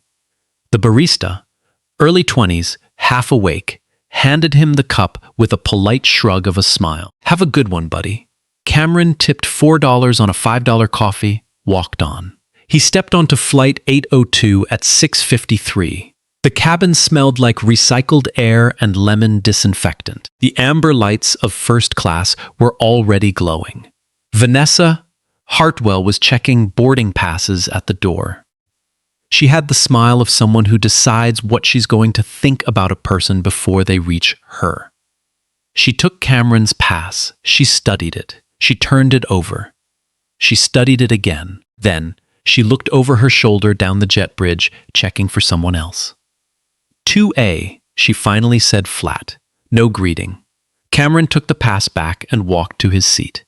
He slid into 2A, set his bag in the overhead, pulled out his MacBook, slipped on his Bose headphones. Not playing music yet, just building a wall. He scanned the cabin the way he always did. Quick, unobtrusive. Row 1B, a woman in her 50s, business traveler, headphones already on, eyes glued to a tablet, tired. Row 2C and 2D, a young white couple in matching athleisure, both scrolling, both checked out. Row 3A, a white man in his 40s, paperback novel open on his lap. His name was James Donnelly, NYPD off-duty, flying home to Brooklyn. He looked up when Cameron sat down. He looked up again when Vanessa took an extra 10 seconds with Cameron's boarding pass. Donnelly knew that look. He'd seen it before.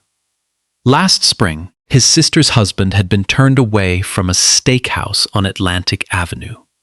Black, an engineer, navy blazer, the kind of guy who tipped 20% and held the door. Reservation in his name. The hostess said the table was no longer available.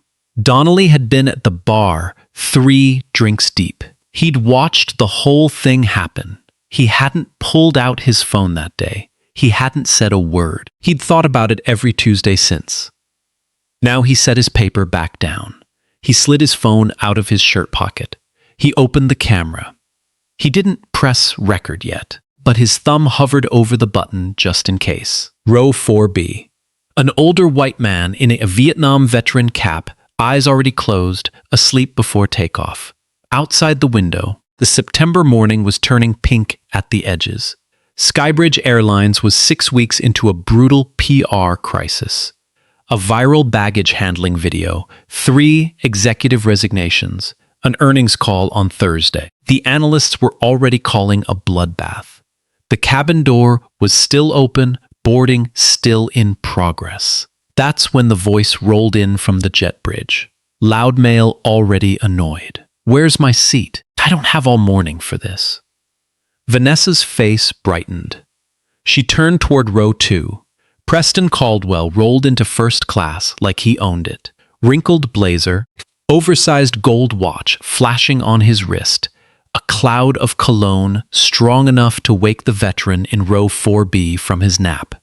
He didn't bother greeting the flight attendants at the door. He just kept moving down the aisle. Mr. Caldwell. Vanessa's voice climbed an octave. Right, this way, sir. We have you in 2A. Preston stopped at row 2. He looked down at Cameron, his upper lip curled. There's somebody in my seat. He said it loud enough for half the cabin to hear. Let me handle it, sir. Vanessa stepped past Preston and planted herself at the edge of Cameron's row. Her hand landed on the back of seat 2B. Her smile thinned. Sir, we have a small reassignment to make. Cameron pulled off one side of his headphones. I'm sorry. You'll need to gather your things. Her voice rose, projecting to the whole cabin. Mr. Caldwell is one of our Diamond Vive IPs, a real first-class passenger. We need 2A for him. Cameron set his MacBook aside. Slow. Careful. I'm Diamond Elite. This is the seat I paid for. Are you, though? Her head tilted. The question wasn't a question. It was a weapon. Behind her, Preston let out that laugh again, that slow, ugly laugh. He folded his arms across his chest. Some of us actually pay full fare, pal. The woman in 1B turned her head a fraction. She didn't look at Cameron. She looked at Vanessa. Then she turned back to her tablet. The young couple in 2C and 2D went perfectly still. The girl kept scrolling Instagram. Donnelly in 3A pressed the red button on his phone. The camera was rolling now. What's your name? Cameron asked her. His voice stayed level. And your employee number, please. My name doesn't matter, sir. What matters is that you gather your things and move. Move where? Seat 22F, Chief. She held up a tablet with the rebooking. The seat was a middle row 3 orders of the way back wedged between a man with a neck pillow and a woman already asleep. A 6-hour layover in Charlotte was tacked onto the itinerary. My ticket is for 2A. I paid for 2A 3 months ago. I'll need to see ID. You scanned my ID 3 minutes ago at the door. I need to see it again. Cameron reached into his breast pocket. He pulled out his license. He handed it to her, calm, the way a man does when he knows the eyes of the whole cabin are now on him. She held the license up. She looked at the photo. She looked at his face. She looked at the photo again. She made it last. Cameron Ashford. She read the name like she was tasting something sour. And how did you pay for this ticket? Mr. Ashford, I beg your pardon. Cash credit? Was it an employer booking? It was a personal purchase. Her eyes narrowed. We've had a lot of trouble lately with people trying to sneak into first class on discounted upgrades. I just need to verify. Cameron's jaw tightened. His hands stayed flat on the armrests of 2A. That's not something you verify by interrogating the passenger. And was this booking made through a corporate account? She pressed on. Sometimes employers make mistakes on the tier. Happens all the time. It was my account. And what kind of work do you do, Mr. Ashford? Cameron stared at her. I don't have to answer that, and you know it. Preston barked a laugh from the aisle. Just tell her, pal, we've got a flight to catch. Excuse me, you have my reservation in your system. Pull it up. Sir, I'm going to ask you one more time to cooperate. Her voice rose again, that public projection. Or I'll have to call the captain. Cameron pulled out his phone. He opened the camera. He started recording. Sir, you cannot record airline personnel. Yes, I can. FAA Case Law 2019. Pikes versus Continental. Vanessa's smile died entirely. She turned on her heel and stalked toward the galley. Captain Russell Whitfield came back 90 seconds later, mid-50s, silver hair under a flat-brimmed cap, the kind of man who had flown jumbo jets for 30 years and just wanted to make his on-time stat for the quarter. Vanessa got to him first. She spoke fast, low. He's been hostile. He's recording staff. He's refusing the receiving. Captain, I need him off the plane. Whitfield's eyes flicked to Cameron, then to Preston, still standing in the aisle, arms folded. Then to the woman in 1B, who was very carefully looking at her tablet. Sir, Whitfield said to Cameron.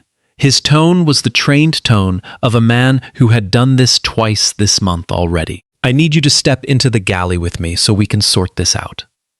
Cameron looked at the captain for a long second. He looked at the cabin door, where the rest of the boarding line was now watching this happen. He looked at Vanessa's face, the triumph she was trying to hide. He stood.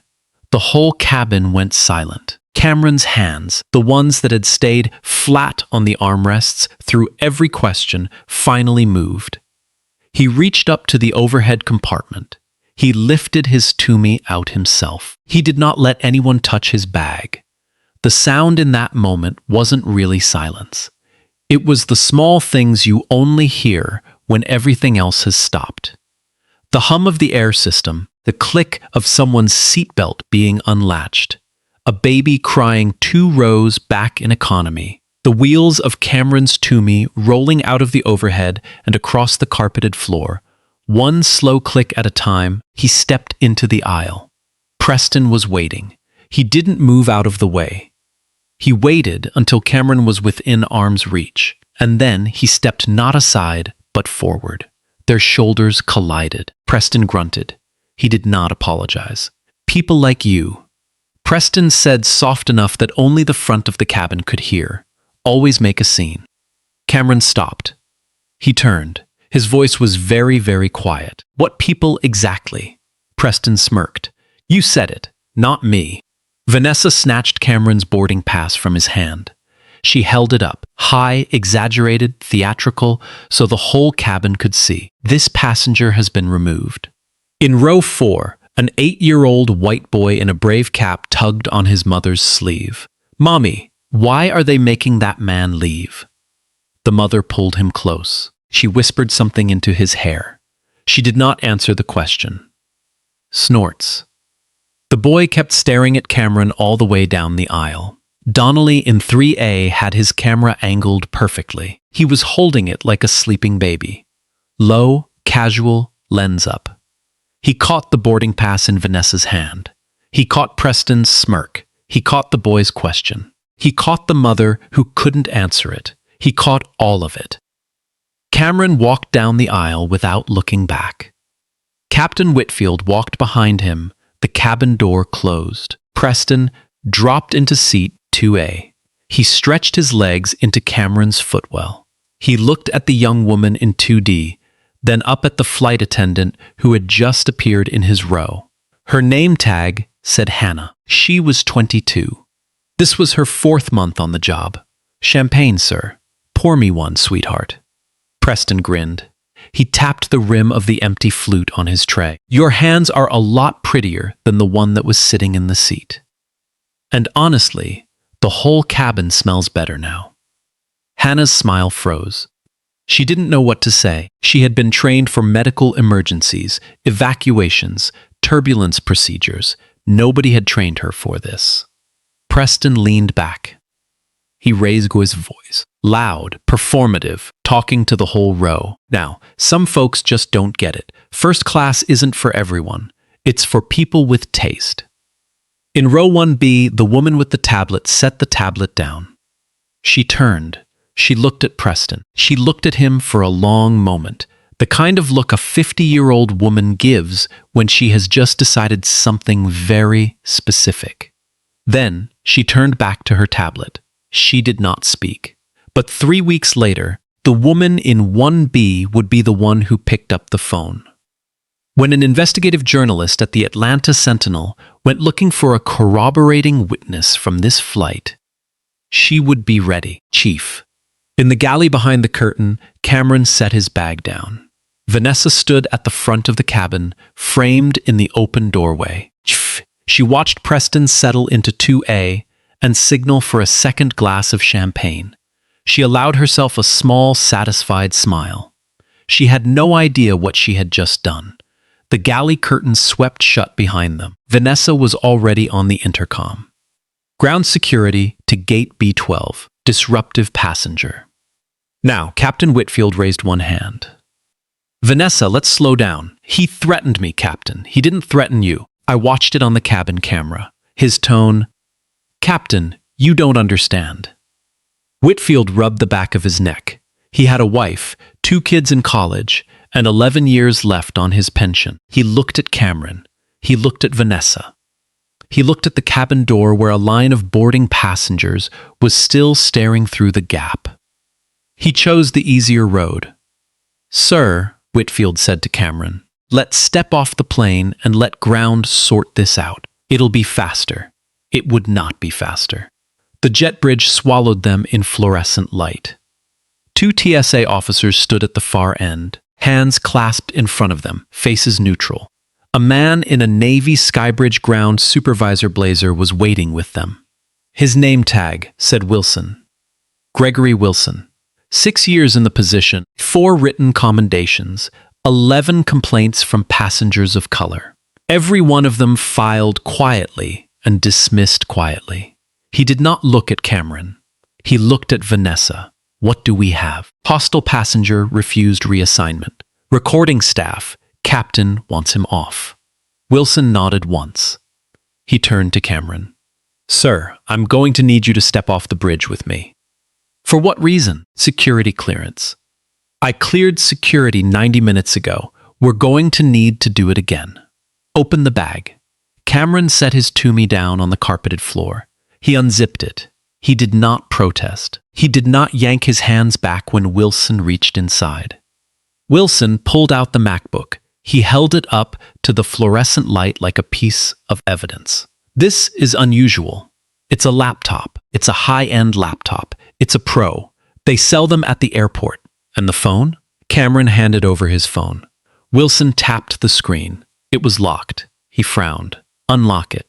"No, sir. I'm asking you to cooperate, and I'm asking what probable cause you're operating under."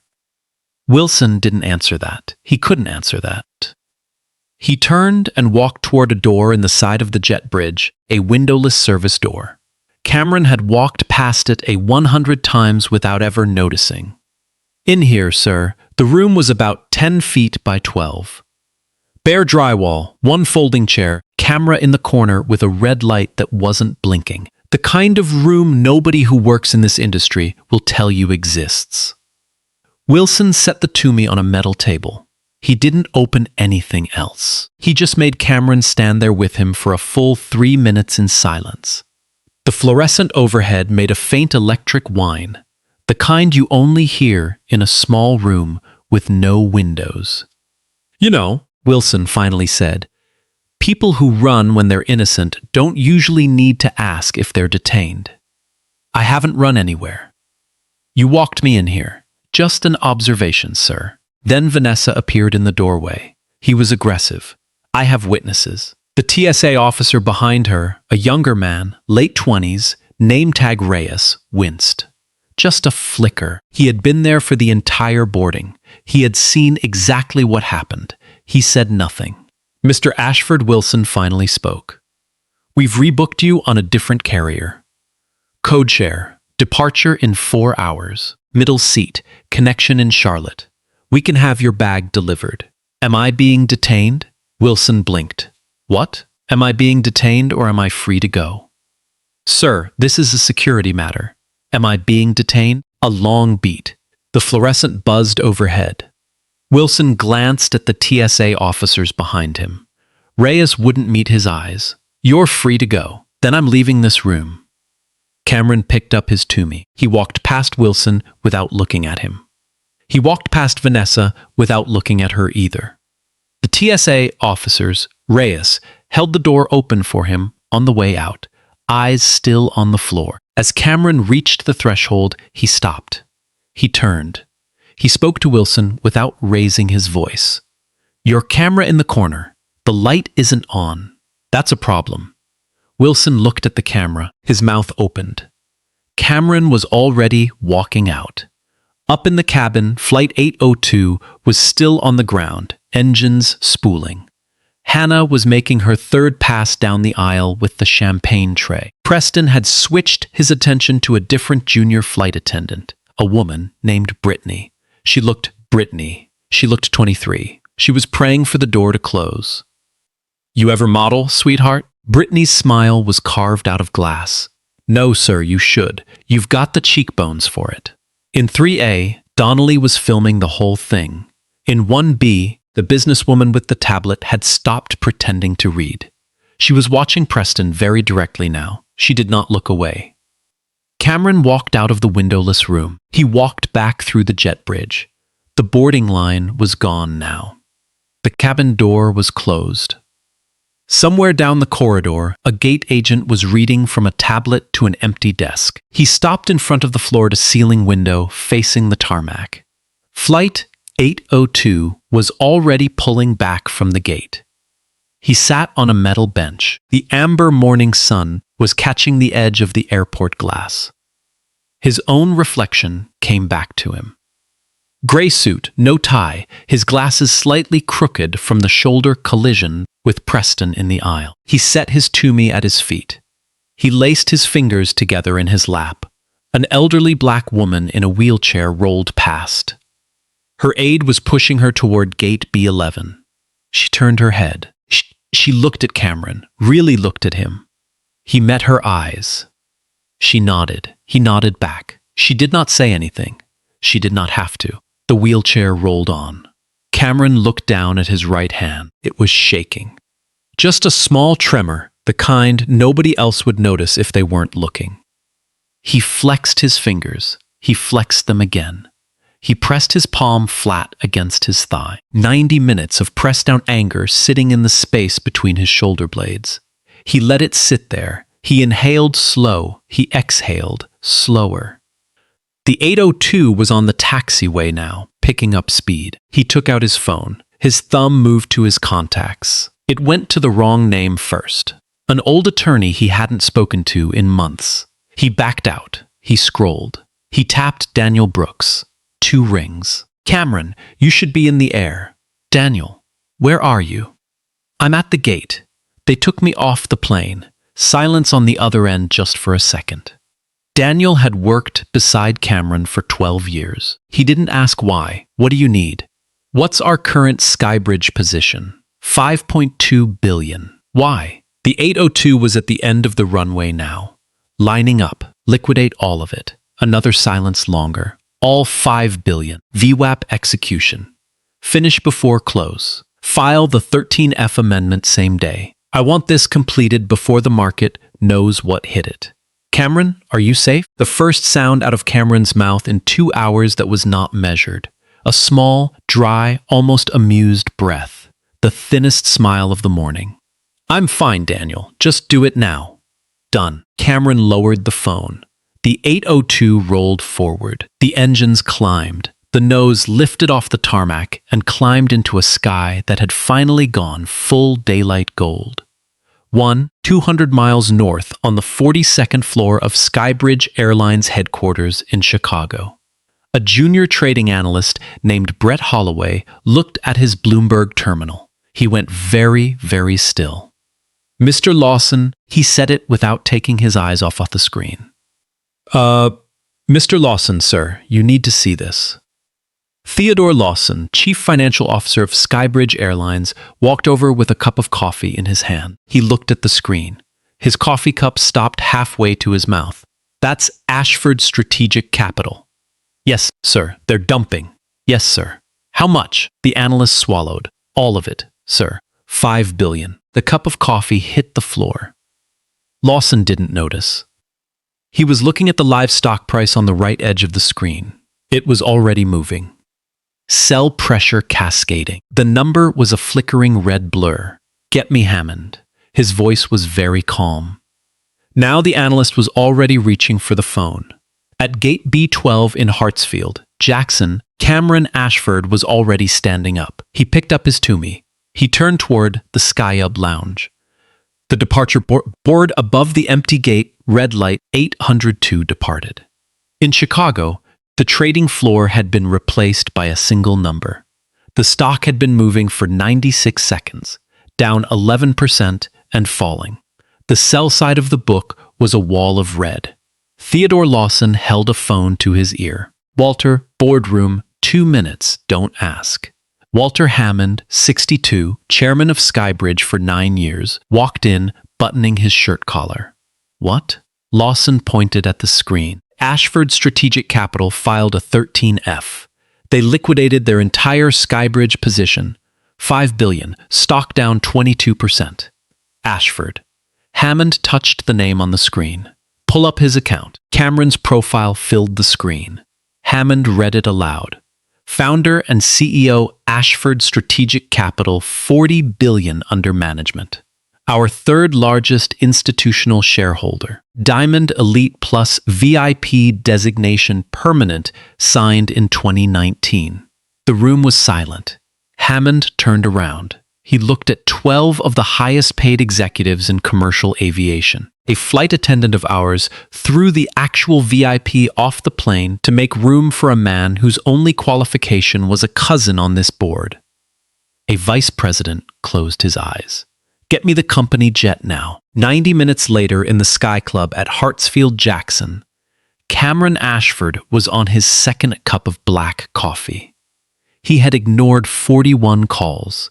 He had turned off notifications after the 10th urgent email. Soft jazz overhead, the smell of espresso. A handful of business travelers tactfully not looking at him.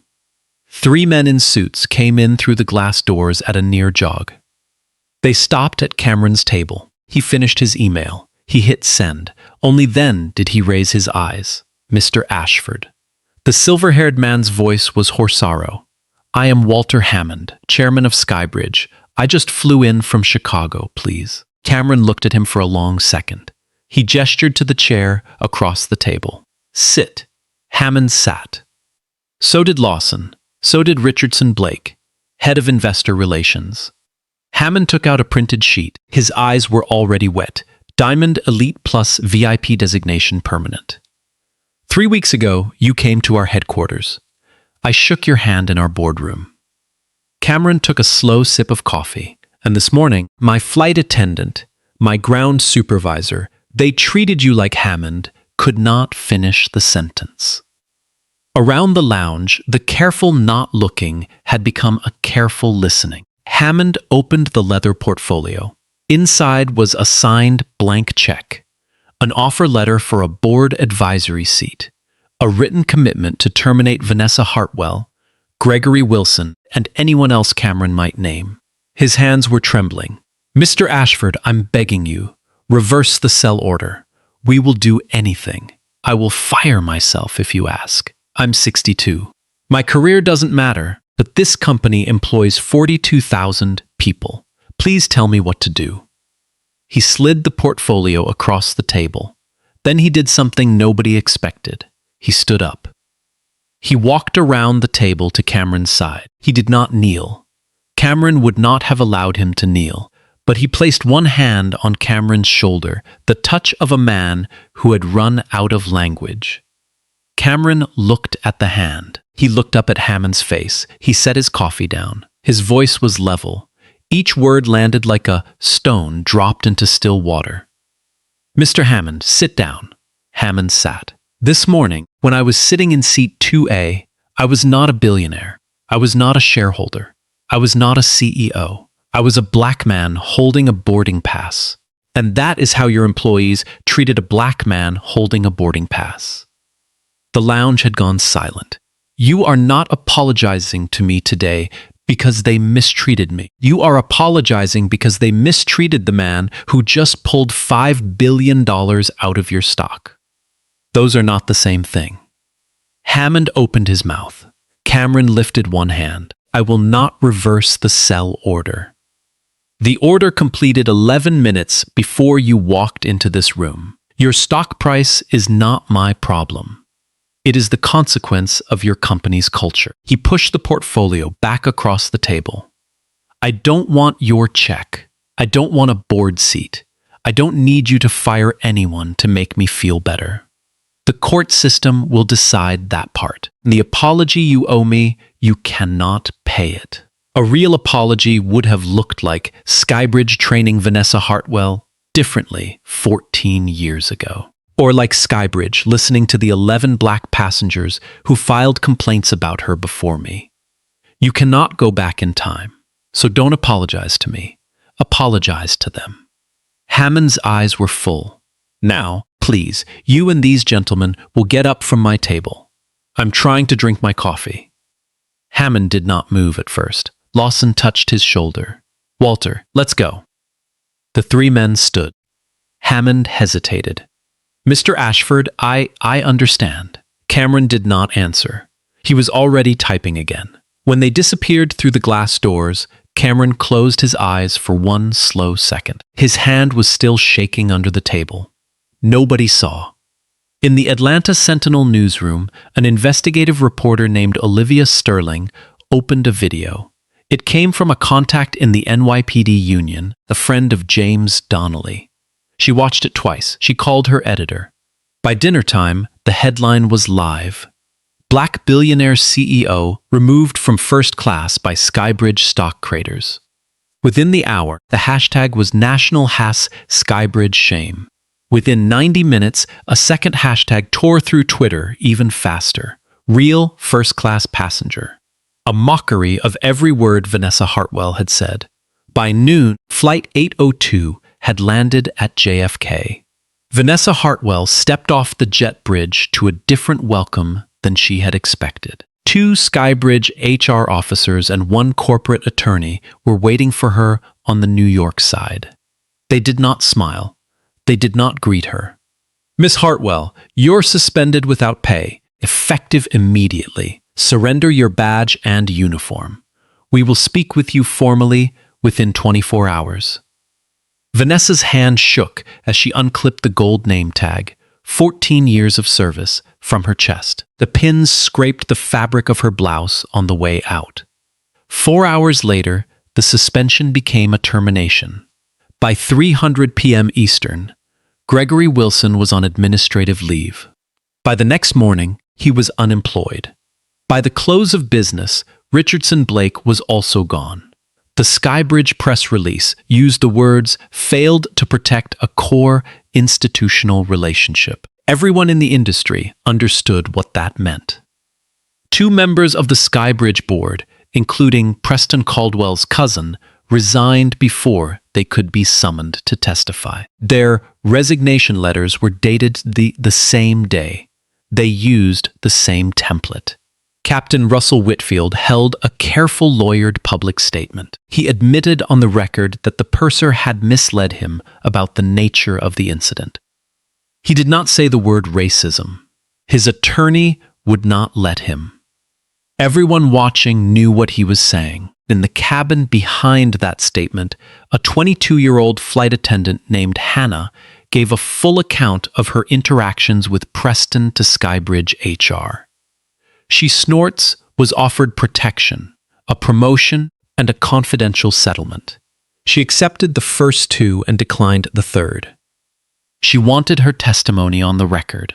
At 9:00 p.m., Walter Hammond posted a personal apology video to Skybridge's corporate Twitter. The comments were savage. 3 million views by midnight, none of them friendly. 12 hours after Flight 802 took off without him, Cameron Ashford was in his office, 18th floor of a glass tower in Midtown Atlanta. He was on a call with his general counsel, Patricia Reeves. Downstairs in the lobby, Vanessa Hartwell stood at the reception desk. She had no appointment. She had no makeup. Her eyes were puffy in the particular way that comes from crying in a car for an hour. The receptionist had instructions. "Ma'am, Mr. Ashford is not available. Please, I just need 5 minutes. Ma'am, he's not available." Cameron watched her on the lobby camera feed for almost 2 minutes. He did not move from his chair. Vanessa left a handwritten letter at the desk, 3 pages. The bottom of the 3rd page was wet where her tears had landed. When the letter reached him upstairs, he read it once, he read it twice. He laid it flat on the desk between his coffee and his keyboard. He picked up the phone.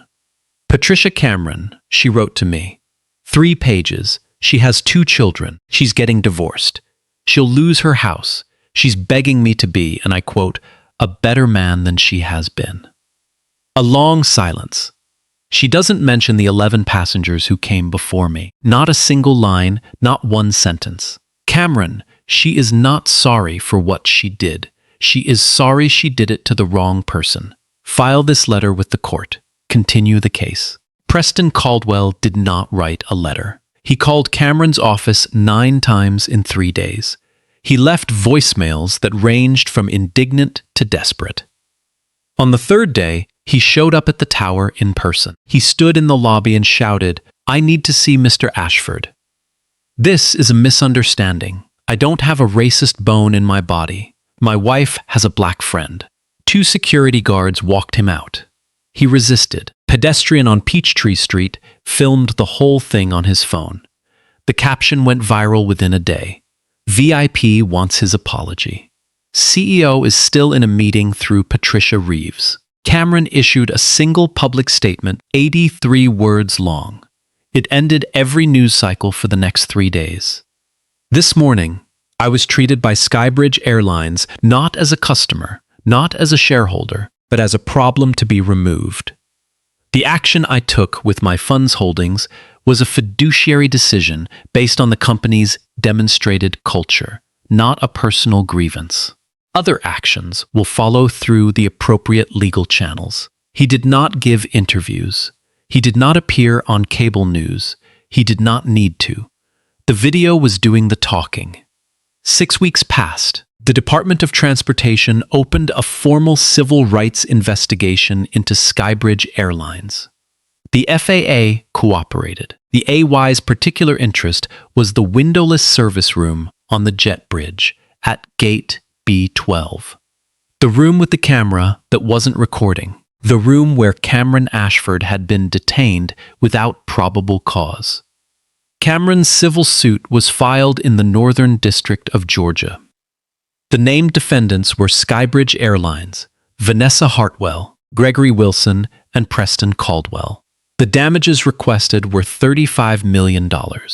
Cameron's lawyers had warned him to ask for more. He told them no. He had a specific number in mind and a specific place he intended to send it.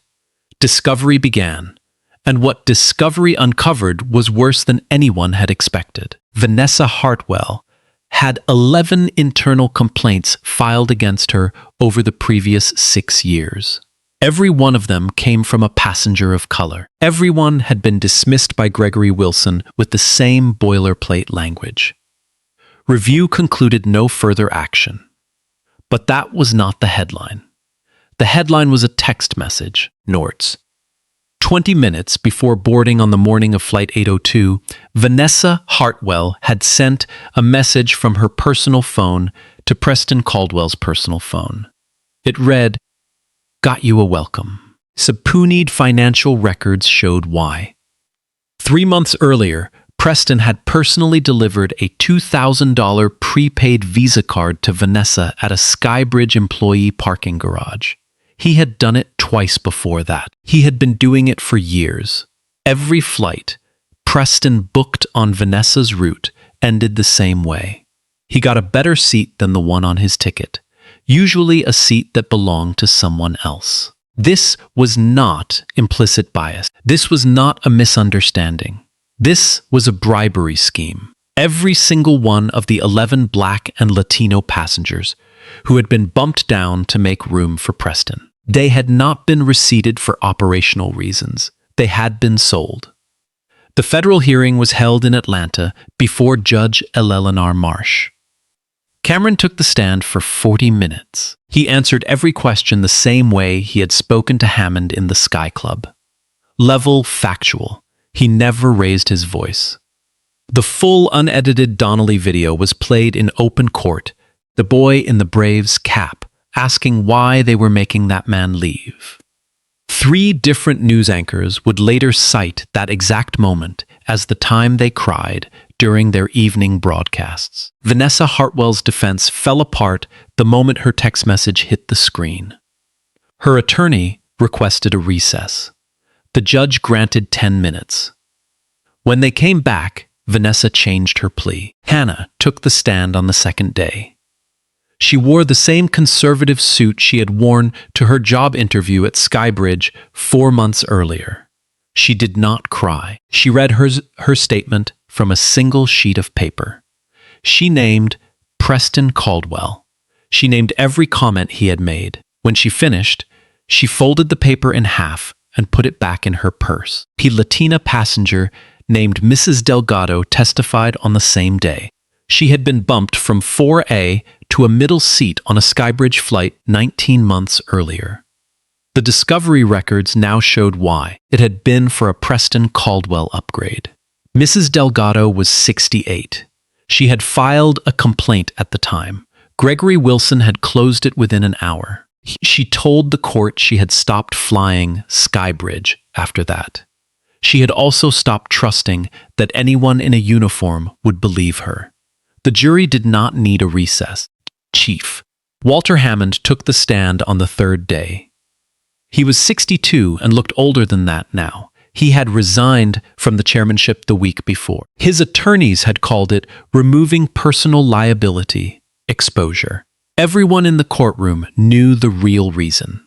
He testified for an hour and a half. He took personal responsibility for the culture of his company. The plaintiff's attorney asked whether Skybridge had a written anti-discrimination policy. Hammond's answer was the line that would run in every newspaper the next day. On paper, yes. In practice, no. We had a policy. We did not have a culture. That was my fault. Then he did something no one expected. He turned toward the gallery. He found Cameron Ashford sitting in the plaintiff's row. He spoke directly to him. "Mr. Ashford, I apologized to you in the Sky Club that morning. You were right to refuse it. Today, I'm not apologizing to you. Today, I'm apologizing to the 11 Black and Latino passengers Vanessa Hartwell mistreated before you. I'm apologizing to every passenger of color who flew with us during the 14 years she worked for this company. I failed them. I have no excuse." The courtroom was silent. Cameron nodded once. That was the whole of his response. There was no hug. There was no orchestrated forgiveness scene. Hammond understood. He sat down. The verdicts came down across the following weeks. Skybridge Airlines settled Cameron's civil suit for $35 million. Cameron donated every cent of it through a press release shorter than the one that ran his name. The recipient, the National Coalition for Black Air Travelers, the CEO of Skybridge, and 2 more board members resigned. The stock lost another 18% over the quarter. Vanessa Hartwell was terminated. The FAA permanently banned her from working in the airline industry. The Department of Justice indicted her for federal wire fraud, the bribery scheme. She pleaded guilty. 18 months of federal probation, $50,000 in fines, public licensing record that would follow her for the rest of her life. Gregory Wilson was fired. He faced federal civil rights penalties for his systematic dismissal of the prior complaints. Preston Caldwell was convicted of federal bribery. He was sentenced to 14 months in federal prison. His real estate firm filed for restructuring. His cousin's resignation letter from the Skybridge board was entered into evidence. The story ran on 60 Minutes. Olivia Sterling won a regional journalism award. James Donnelly was profiled by the New York Times under a headline that simply read, "He pressed record." Cameron gave only one on-camera interview during the entire ordeal. 5-minute clip filmed in his Atlanta office, his hands folded on a wooden desk. No lights, no makeup. In it, Cameron Ashford declined to call himself a hero. "I had leverage. I used it. Most people don't have $5 billion to pull." That is the real problem. He looked at the camera. The next time this happens, it won't be a billionaire in 2A. It will be a teacher or a nurse or somebody's grandmother. And they won't have a fund to liquidate. They'll only have a phone. We have to be the ones who make sure their phone is enough. The clip ended. 6 months passed. The September morning Cameron Ashford had walked through Hartsfield. Jackson had become something else now. A news cycle, a federal verdict, clip embedded in a 100 journalism school case studies. The National Coalition for Black Air Travelers had used his $35 million to open 3 legal aid offices in Atlanta, Houston, and Detroit. The first one opened in February. They named it the Donnelly Center after the off-duty officer who pressed record. Donnelly accepted the honor in person. He brought his sister and her husband, the engineer, and the Navy blazer, the one who had not been served at the steakhouse last spring. The Ashford Foundation was a separate philanthropic arm Cameron set up the month after the verdict. It partnered with 3 commercial airlines on a new anti-discrimination training curriculum. None of those 3 was Skybridge. Skybridge had been too publicly damaged to lead anything. Their chief equity officer was appointed in November as a condition of the due settlement. He would spend his first year in the job mostly answering subpoenas. On a Thursday in late March, Cameron Ashford walked back through Concourse B at Hartsfield-Jackson's. This time, the airline was different. The crew was different. The cabin smelled like coffee and warm muffins from the Gateside Bakery, not lemon disinfectant. The gate agent scanned his boarding pass. "Good morning, Mr. Ashford. Welcome aboard." That was the whole interaction. Cameron walked down the jet bridge and turned right at the cabin door. He sat in 2A. He set his Toomey in the overhead.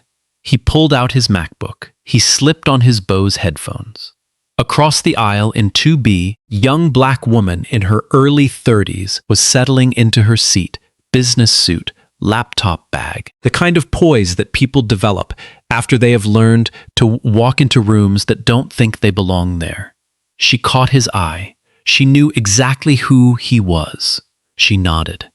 He nodded back. That was the whole exchange. The plane pushed back from the gate. The engines climbed. The nose lifted off the tarmac. The morning sky was the same daylight gold. He went back to his email. Somewhere over the Corollas, a news ticker on the seatback screen scrolled past a headline that was already 4 days old. Skybridge names. First Chief Equity Officer Independent Diversity Audit goes public. Flight attendant, a middle-aged woman whose name tag said Joanne, came down the aisle. "Coffee? Mr. Ashford?" "Yes, please." Black. She poured it. She moved on. There was no double take. There was no pause. There was no studying of the boarding pass. That was the whole exchange. Cameron Ashford drank his coffee. In the seat behind him, somewhere over Virginia, the young black woman in 2B opened a notes app on her phone and started typing. She had been a junior associate at a Manhattan law firm 2 years ago. Now, she ran her own practice. She was on her way to JFK for a meeting with a client who, she suspected, was about to become her largest.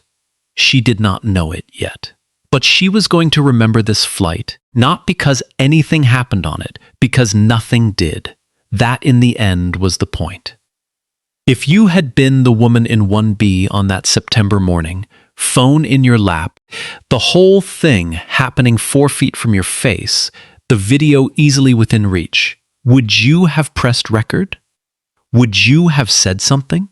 Or would you have looked away? The answer matters because Cameron Ashford had $5 billion of leverage in his pocket that morning. Most people do not. Most people have a voice and a phone and the choice to use both. That has always been enough.